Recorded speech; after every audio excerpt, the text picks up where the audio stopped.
Miss Wingfield met her fiancé when she asked him for directions.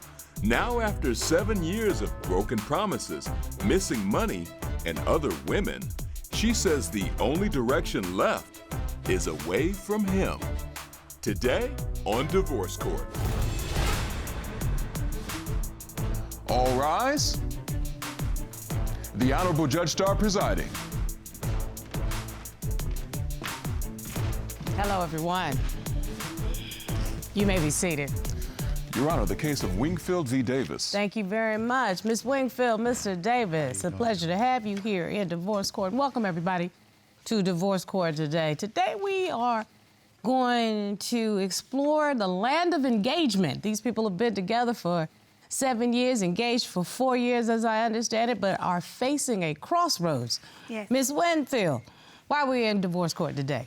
Well, Your Honor, we're here today because I've been with my fiancé for 7 years, and I'm tired of the inconsistency, the lies, and the other women. Oh, so it sounds like the trifecta of what's going wrong: inconsistency, lying, and cheating. What do you say, Mr. Davis? I'm on the better half of keeping my spouse and working towards being better and doing whatever I have to do to keep my better half. So I appreciate the fact that you think of Miss Wingfield as your better half, but she's not your spouse yet. That's one of the things we here to decide. Right. Whether or not she wants to walk down the aisle. Miss Wingfield, why don't you take me back a little bit? Well, it all started when I was out running errands here in the city, and I ran into Mr. Davis, and he caught my eye. Fast forward back to our hometown, and I see him a couple times out. I asked him for directions, and we've been together ever since. Fast forward to we're out at the fair. He proposes to me. I'm head over heels with him. Wait a minute, I heard he got down on one knee all in public and everything, right? He did. Uh-huh. He definitely knows how to make a statement, and I'm afraid of heights. So I get on this Ferris wheel with my daughter, and I turn around, and he's on one knee asking me to marry him. Of course, I said yes, and now I'm not really sure. So, Mr. Davis, this sounds all good. Like you started out right and on the money. Yes, ma'am. I started out and we met. We was doing good. We got out and took out dates and enjoyed ourselves. And I was to the point where I talked to my daughters first, and I just asked them what they thought about me engaging with their mom, and they was like, "Yes, do it." Like it's gonna. It's been 7 years. So listen, I understand people taking their time, but y'all are not spring chickens. Why are you waiting so long? COVID, I tell you what, COVID hit, and there was a lot of stuff going on at the moment in time. I was doing my own business. Stuff just started slowing up, and a lot of stuff just hit at the time. And how did that affect your relationship, Miss Wingfield? It's called red flags, Your Honor. Okay. It started off just looking back from an example when we first got together, and I had my baby, is what I call her, my car, Rhonda the Honda. You know, if you have something you love, it's your baby, you really like it, so you name her and you treat her good. And this was my car. Like, I work hard for it. She was a good car, because we all go through some lemons, right? Right. And I let him use my car. Rhonda the Honda. Rhonda the Honda. Okay. That was my baby. And I let him use my car because his car was in the shop. And that was already something nice to do, because you usually don't let your baby out of your sight. Well, he kind of had me a little cloudy in the mind, so I let him use the car. And he comes back all nonchalantly that he had a fender bender in my car. My car had a busted lip at this point. The bumper is hanging, and he took no accountability to fix it. That was the first red flag. But what do you mean he took no accountability to fix it? Meaning, once he knew it was messed up, and I just stepped up to say, okay, don't worry about it, I took it upon myself to get it fixed. And I Okay, felt like, wait, why would you say don't worry about it? Honestly, I don't know.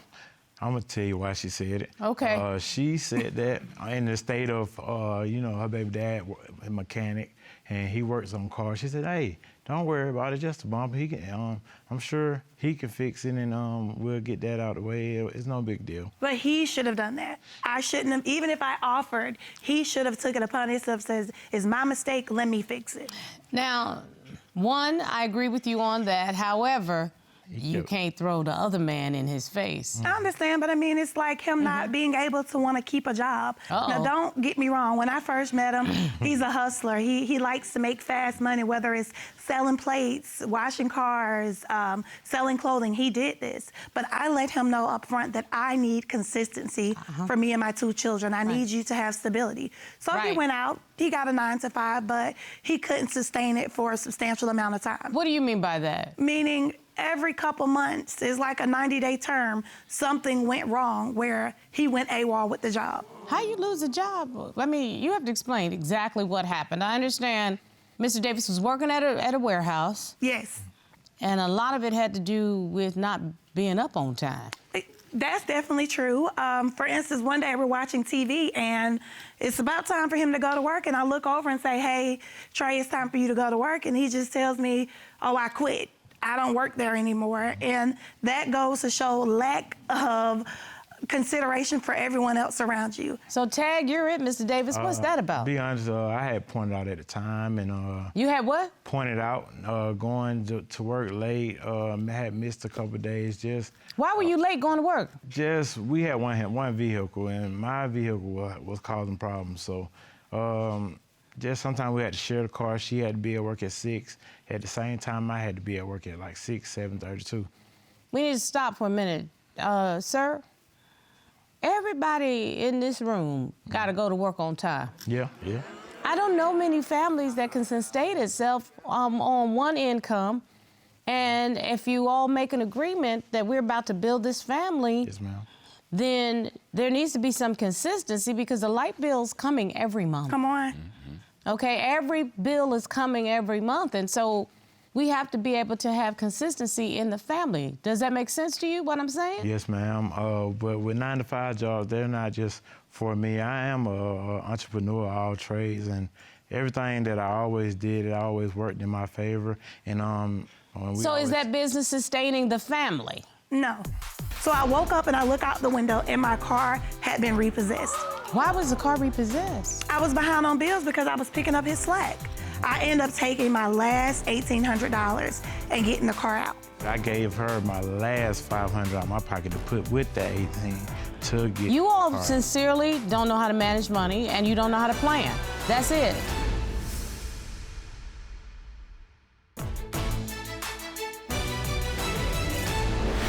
Now, don't get me wrong, he got back on the right footing. We ended up getting a house together. Things were going well. Things were blossoming. What was the agreement when you all got the house? Because, see, I'm big on sitting down and managing expectations. I feel like it wasn't an agreement, but you should just know what you're supposed to do. Girl, you know how crazy that sounds. I'm sorry, I apologize. Hey, You're supposed to I went straight to, like, that's something my mother would have said. Girl, do you even know? Your Honor, when it comes to handling business like that, she's kind of bad, and I tell her, like, with a man, we're gonna have to get to the point. You're gonna do the utilities, and I'm gonna do this. She'll come in last minute and say, well, Trey, I need you for this. I shouldn't have to put the bills in his face. He wants me, no. if a bill is due, to post it on the fridge. If it's coming directly out of my bank account and I say it's this much, just give me the money for the bill. It can be a He scam. wants proof of it, and I feel like I shouldn't have to do that. So here's the thing. This is called a conversation together. Yeah. Okay? Go to the Red Lobster and sit down over dinner, honey. Cheddar Bay biscuits make it right. You just sit at the Red Lobster table and say, this is how we're going to work our finances in the family. Yeah. We need $3,000 per month to make it. So the community pot got to be $3,000. That's all you got to do. It get backed up to the point where, hey, I just paid this and I just paid that, and I give some money for a bill one time, and I say, hey, here goes $300. I get the paper, it's $200. I said, what the other $100 It doesn't matter. Even he feels like it should be down to the penny, but Your Honor, it doesn't matter. I need to when know you the have truth. toiletries, you have household needs, that little change that you're giving contributes somewhere else. It's not like it's going into my pocket for my own Again, leisure. if you have a conversation, you all would not have a conflict. I agree. At one point, again, things went well. We ended up getting a house together. Oh, yeah, you were telling me about the house. I had a dream that my car was being repossessed. No lie. Rhonda the Honda? No, I had ended up getting another car. I had got a better car than Rhonda the Honda. I had got a 2021. Nice car, the car that I have now. What you named her? The car, that's Tatiana, that's my baby. That's a hottie. It's a hottie, that's my baby. But I had a dream the car was gone. So I woke up and I look out the window and my car had been repossessed. It wasn't just a dream, like I saw the premonition before it happened. I ended up taking my last $1,800 and getting the car out. Why was the car repossessed? I was behind on bills because I was picking up his slack. And within that $1,800, I gave her my last $500 out of my pocket to put with that $1,800 to get You the all car. sincerely don't know how to manage money and you don't know how to plan. That's it. And because whatever else that you're buying throughout the month, you're making it a priority when it needs to be secondary. And a family budget, I'm just going to repeat myself. Accordingly to the jobs, like I say, I'm not too familiar going without money, but she's a person, she like Goodwill, stop by the thrift store. I'm frugal where you when at? I need to be. I'm at the Dollar General. This is clear. This is clear. I just stopped by the Shell store. I said, what all you needed from the store? I just stopped by this store. I said, well, you don't stop by three stores on the way We don't home. lack anything, and it's because I cut corners to make sure we have Okay, everything but we Miss need. Wingfield, that's not a partnership. It's not. Fast forward to a person I like to consider as Doormat. At his leisure, he's able to walk in and out of this person's life. So is this somebody that you still are in a relationship Nope, with? I hit the couch. If this man is walking in and out of my life, going to another woman's house whenever he feels like it with another key over there, I don't think she's the doormat. I think you might be the doormat.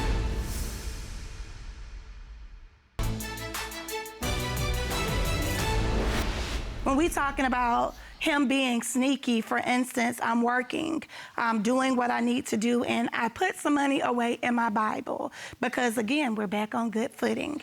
And I You were saving money? Saving money And out of my bank account. Okay, that sounds like something my grandmother would do. You old slide school. some cash Yes, I put it inside the inside. pages of the Bible. Well, do you remember the verse that you put it next to? I don't. I can't lie and say I do. I don't remember the verse. But my sister had an emergency come up where she needed help with the power bill. And I had this money in my Bible at home. So when I got off work on my dresser to look for it, the money was no longer in the Bible. It was gone. Mr. Davis had borrowed the money on accord to what he needed and felt as if he could replace it when he saw fit. Tag, you're it. She left that money accordingly to time that if I needed it, she leave it there just in case. It was for $700. Her kids got 2 pair of shoes, and then I went out and got my little girls some clothing. Mr. Davis, did you ask her permission to take her money out of her Bible? No. Do you know how trifling it is for me to say you stole money out the Bible? The book that actually has a verse in it that says, thou shalt not steal. But I tell you Good Lord. Y'all punking me, because this don't even make sense. Yeah, she's a punk. I mean, this does not She's even a make mess. sense to me. I ain't, but the time before that, like I say, I don't spend thousands. Trey, you're missing the question, All the right. point of what you No, said. he's not missing it. And by the If way, you need money, it's in the Bible. Did you not excuse say? me, you did not ask her, could you take the money? And when she went to get her money to use it for what she don't wanted know if to, that's true or she not. was not able to do it because you had stolen it. So, Mr. Davis, I don't feel stand in your thievery. To be honest, I don't feel that's true or not. Like, I don't feel what she's stating is necessarily true. Like, she'll sit there and say that she didn't know if I would got it or not, but she would be the same person to say, hey, if you need it, get it. No, then you should have asked her. But since you didn't, you stole it. Thank you. And you didn't even tell her. He's a liar. So I'm already here with the inconsistency with the finances. Now I have established that he will lie on a dime. The third of the trifecta was supposed to be cheating. What say you?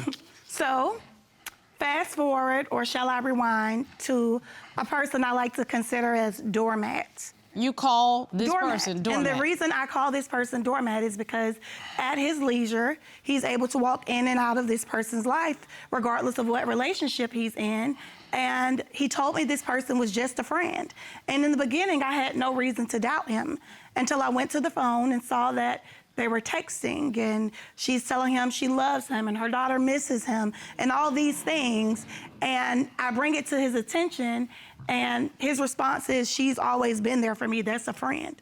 I'm sorry, Mr. Davis, why are you having conversations with an ex-relationship? I'm just asking that question. When you got to go somewhere and you ain't going to mom's house, their house, I'm going somewhere where I know I'm safe. I gave him an ultimatum. So is this somebody that you still are in a relationship with? I hit the couch. So you actually stay at this woman's house? I stay at her house. Had a key to her house. Had a key to her house. Brought the key back in his pocket. Does that work for you? Absolutely not. I gave him an ultimatum. Then why are you here? Because I'm going to be honest with you. If this man is walking in and out of my life, going to another woman's house whenever he feels like it with another key over there, I don't think she's the doormat. I think you might be the doormat. Because I don't understand this.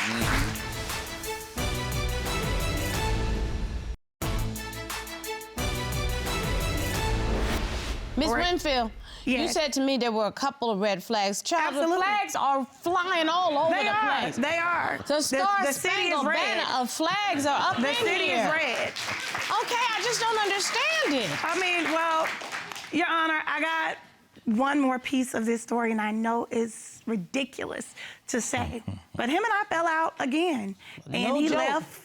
He left for a few days, and he goes shopping, and he comes back with bags. I'm talking about he got Off-White, he got Versace shirts. He just out there doing the thing like he's just big man on campus. Now, mind you, when you were down, you take it from me. You go take Doormat shopping. Not only do you take her shopping, but the necklace, the J necklace that I have on, he brought it home to me initially.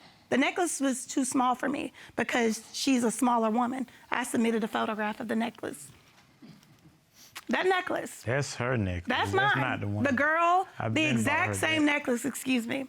He took the necklace from me and told me he was gonna get a longer chain because it was like, kind of like a choker on me. Well, I look on Instagram and I see the girl with the necklace on that he took from me and gave it to her. To be honest, I only went up there shopping with her because I always felt that her door was open for me. Mess. And in times of need, and when I ain't just have to go and she put me out, I just was going to vent, talk about things to her and this and that. If you vent, talk to a pastor. It was that to the point. It's enough already. Yeah. Sorry. It's enough already. Talk to a pastor. Honestly, really, if I did not know that this was a case on my docket, I would legitimately think that I had been punked. That two grown people are coming in here saying they're ready to get married when there is no evidence whatsoever that you all should get married. None. Right. Zero. Right. Under no circumstances. You don't focus on finances. You don't focus on communication. You all are untrustworthy. Mr. Davis lies to your face. Yes, he does. And although you say this other woman is a doormat, trust and believe anybody that tells you more than once that you are not his priority, you are not his priority, okay? I don't know why you have given Mr. Davis a number of chances to prove the man that he can be for you, but you cannot be that desperate to have to stand in this space and accept this kind of behavior. Mr. Davis, you have been shameful. You have not acted like a man in this regard, but then again, you have not required a man. If you want a man, then you need to require the person standing next to you to be a man, okay? You deserve more than what you're getting, and you ain't giving enough. You bringing nothing to the table other than appetite. That's my verdict. Oh, Lord. You're the most manipulative person. Manipulative, deceiving. Who's being the deceiver? You're not the man I need you to be. You know what? You made me out a lie. What did I lie about? The judge made you look good. But no, you know, what did I lie about? You got that makeup on Trey, for something. Please. Made